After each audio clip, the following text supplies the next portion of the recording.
وكان عنده متجر، وكان عنده محل بيبيع حاجات كده، وكان عنده زوجة وفية مخلصة، وهو تبرج متدين جدا. في يوم من الأيام كان خارج رايح المحل بتاعه، وكان عندهم رجل سقة. الراجل السقة ده كل يوم يجي يخبط على الباب، الزوجة بتحاول تقابله سايباه كده مغلوب لحد ما تطلع الدور الثاني، يخش يحط المية اللي مع الحوض بعد يوم يكون في الدوران. فزي كل يوم بيعمل كده بقى دي كام سنة؟ 20 سنة. في يوم من الأيام الراجل التاجر اللي هو جوزها راح المحل بتاعه، فرايح يبيع ويشتري فلات امرأة جميلة جدا، فهي تشتري منه فتدفع له الفلوس، فظهرت ايه؟ فانتبه بيها فمسك ايديه، وبعدين تذكر ان الله عز وجل مطلع عليه، راح سايب ايديه واداني ومستغفر وراح قافل المحل ورجع له، وزعلان جدا ان هو ايه؟ عمل المعصيه دي.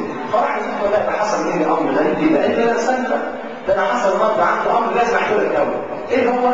قالت له الراجل السقه اللي بقى له 20 سنه عمره ما بصني ولا شافني ولا قرب مني، فجاه النهارده خبط، فتحت الباب ورديته، لسه طلع فوق لقيته طالع ورايا ومسك ايدي وفجاه بصني وراح سايبها وراح ماشي.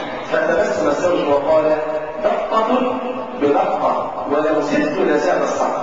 هي المساله كده، الجزاء في جنس العمل يا شباب. ولذا صدق من قال يا هاتفا حرم الرجال وتابعا طرق الفساد فانت غير مكرم، فانت غير مكرم. من يزني في قوم ب1000 درهم في